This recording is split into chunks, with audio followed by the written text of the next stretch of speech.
When most people think of prison, they imagine one massive yard where every inmate is thrown together behind fences and razor wire. To the outside world, it may look like a single, unforgiving system where everyone lives under the same rules. But inside those walls, prison is not one society. It is divided into layers, groups, and subcultures. Few divisions are as misunderstood or as controversial as the units known as the sensitive needs yards.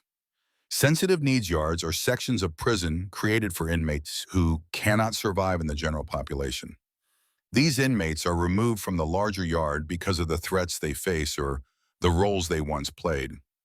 It might sound like a simple separation, but the reality of sensitive needs yards is far more complex.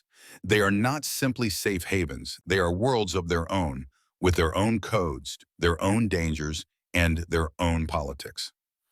The origins of sensitive needs yards go back to the rise of prison gangs in the late 20th century. In the state of California, prison gangs like the Mexican Mafia, Nuestra Familia, the Aryan Brotherhood, and the Black Guerrilla family dominated life behind bars. These gangs held absolute control over the flow of narcotics, the collection of debts, and the enforcement of discipline. Every inmate was expected to fall in line with the politics of their group. To break those rules was to risk death. For decades, the prison system had no real solution for those who could not or would not live under the authority of these gangs. Dropouts, informants, sex offenders, and others with targets on their backs were often kept in protective custody, isolated in cells 23 hours a day. This isolation kept them alive, but it was not sustainable. By the 1990s, the number of inmates seeking protection had grown so large that entire units had to be created just to house them. These units became what we now know as sensitive needs yards. The men who end up in sensitive needs yards come from many different paths. Some are gang defectors. These are men who once lived by the code of their organizations, but who chose to walk away. Leaving a gang in prison is considered the ultimate betrayal. Once a man drops out, his former brothers mark him for death. Sensitive needs yards became the only place where he could continue to live. Others are informants. These are inmates who worked with law enforcement, providing information that led to investigations, arrests, or indictments. In the world of prison, an informant is despised above almost all others. The gangs view them as traitors, and the general population will never accept them. Sensitive needs yards became their only refuge. Sex offenders make up another portion of the sensitive needs population. In prison culture, sex offenders are considered the lowest of the low. They are targets for humiliation, extortion, and brutal violence. Even the most feared gang members look down on them. Without separation, most would not survive a single week in the general population. Mental health is another factor. Inmates suffering from severe psychological conditions often cannot handle the rigid and violent environment of the general population. Sensitive needs yards give them a chance to access programs and treatment without constant threat. But while sensitive needs yards were created for protection, they quickly developed their own culture and their own dangers. New groups formed within them. The most notorious example is the gang known as the 2-5. This gang was born inside sensitive needs yards, created by men who had once fled other gangs. Instead of finding peace, these men created a new hierarchy. The 2-5 gang began enforcing taxes, carrying out stabbings, and controlling contraband. In time, they became a powerful force in their own right. Life inside a sensitive needs yard is complicated. On one hand, many inmates feel relief when they first arrive. They are no longer under the immediate threat of the Mexican Mafia, Nuestra Familia, or the Aryan Brotherhood. They can walk the yard without expecting a blade in the back at every moment. Many take advantage of programs that are more accessible in these yards, from vocational training to religious services. Some begin to study, to work, or to prepare for a life after prison, but the stigma never disappears. An inmate in a sensitive needs yard and is forever branded in the prison world. The general population views them as weak, cowardly, or no good. Even within sensitive needs yards, men judge each other harshly. Defectors despise sex offenders. Informants are never truly trusted. Every man carries a label that sets him apart. For correctional officers, sensitive needs yards present unique challenges. Some officers see them as calmer than the mainline yards, where massive gang-controlled riots can explode at any moment. Others argue that sensitive needs yards are more unpredictable because the mixture of people is so diverse. A man who was once a hardened gang member may find himself housed alongside a mentally ill inmate or a sex offender, and tensions can erupt with little warning. The existence of sensitive needs yards also shifted the balance of power in prisons. As more men defected from gangs and entered these yards, the traditional organizations lost some of their strength inside prison walls, but they adapted. Gangs redirected their influence to the outside world, using associates on the streets to carry out orders. Sensitive needs yards became places for the discarded, while the main line continued to operate as the stronghold of the old prison order. By the early 2000s, the size of sensitive needs yards had exploded. In California alone, it was estimated that nearly half of the prison population lived in them. This was a staggering number, one that revealed just how many men either could not or would not survive under gang politics. Sensitive needs yards were no longer a small side unit. They had become a central part of prison life. And yet, despite their growth, the controversy never ended. Supporters argued that sensitive needs yards saved lives, providing protection and opportunities for men who wanted to change. Critics countered that they created new problems, new gangs, and new dangers. The truth lies somewhere in between. While sensitive needs yards were designed as sanctuaries, they quickly evolved into environments with their own dangers, power struggles, and unique forms of politics. To understand this transformation, one must recognize that the individuals entering these units did not suddenly abandon their survival instincts or their understanding of prison culture. Instead, they carried those instincts with them, and in doing so, they reshaped sensitive needs yards into distinct societies that mirrored, and sometimes even rivaled, the very general population they were designed to protect inmates from. One of the earliest and most fascinating shifts was the creation of entirely new gangs inside sensitive needs yards. Among these, the group known as the 2-5 became the most infamous.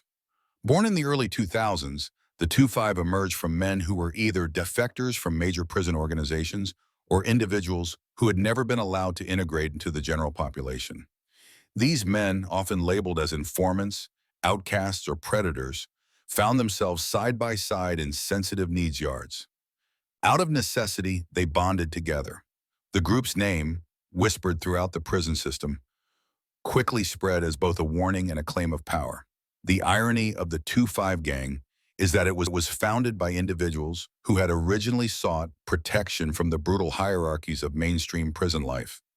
Yet, almost immediately, the 2-5 began enforcing its own code, creating its own hierarchies, and punishing those who did not conform.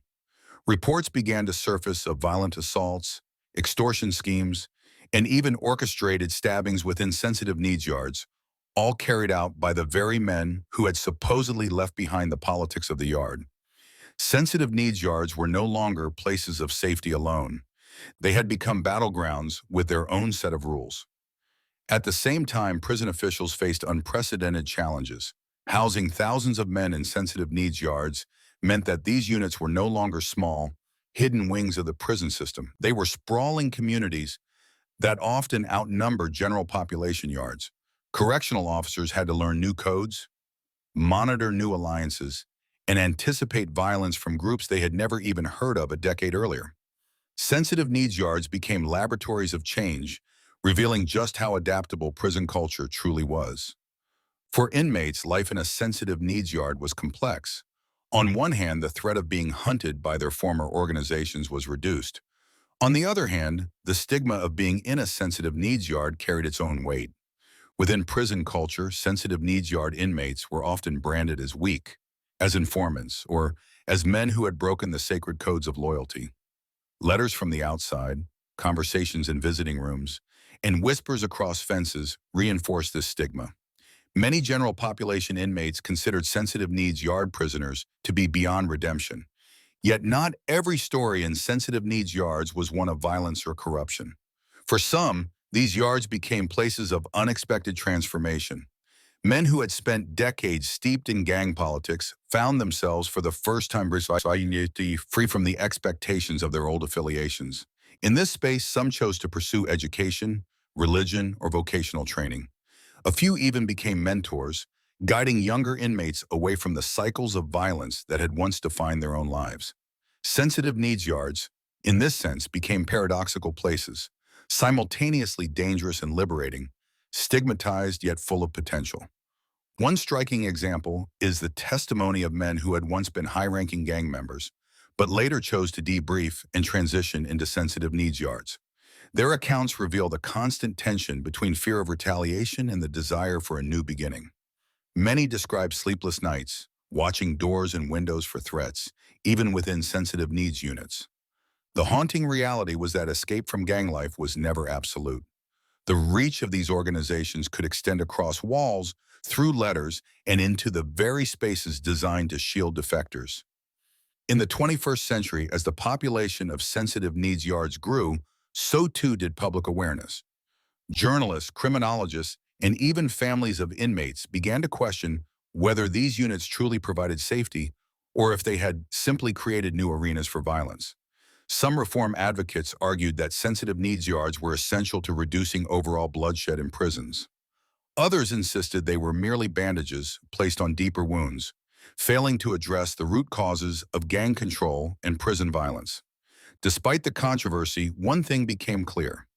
Sensitive needs yards had permanently altered the prison landscape. What began as small experimental units had expanded into entire systems within the system. They had redefined the meaning of loyalty, betrayal, safety, and survival in ways that few could have predicted. To fully understand the rise and permanence of sensitive needs yards, one must look closely at the personal testimonies and case studies that shaped their existence. These stories reveal not only the dangers of gang life, but also the impossible choices inmates faced when they considered leaving behind the very organizations that once gave them protection. One of the most dramatic examples involves the debriefing process. In the world of prison politics, debriefing means providing information to correctional officials about gangs, their operations, and their members. For many inmates, debriefing is the only pathway into a sensitive needs yard. Yet this process is considered the ultimate act of betrayal by gangs. Once an individual debriefs, there is no going back. That inmate is marked for life. Letters circulate through the prison grapevine, spreading word that the person has rolled over. Sometimes photographs of debriefers are smuggled out, ensuring that even on the streets their status is known. Families of these inmates often live in fear, knowing the reach of prison gangs extends beyond walls and razor wire. The danger is not theoretical. Multiple recorded cases describe men who entered sensitive needs yards only to discover that they had been targeted even there. Some were stabbed by other sensitive needs inmates who still carried loyalty to gangs in the general population. Others were attacked by newly formed groups, such as the 2-5, who saw themselves as the enforcers of a different code.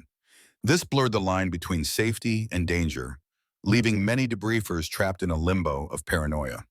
Yet, the creation of sensitive needs yards also exposed cracks in the armor of traditional prison organizations. The sheer number of defectors grew so large that gangs could no longer fully control the narrative. Entire yards became filled with former members, some of them once high-ranking figures, who possessed intimate knowledge of operations. This forced prison gangs to adapt. Some doubled down on their codes of loyalty, enforcing brutal punishments on anyone suspected of disloyalty. Others shifted their focus outward, strengthening connections to street gangs in an attempt to compensate for the losses within prison walls. The formation of the 2-5 gang demonstrates the adaptability of prison culture in the most striking way. This group was not born from a long history of outside alliances or ethnic unity, as many prison gangs had been. Instead, it was born directly from the unique circumstances of sensitive needs yards. Men who were once considered outcasts suddenly forged a new identity.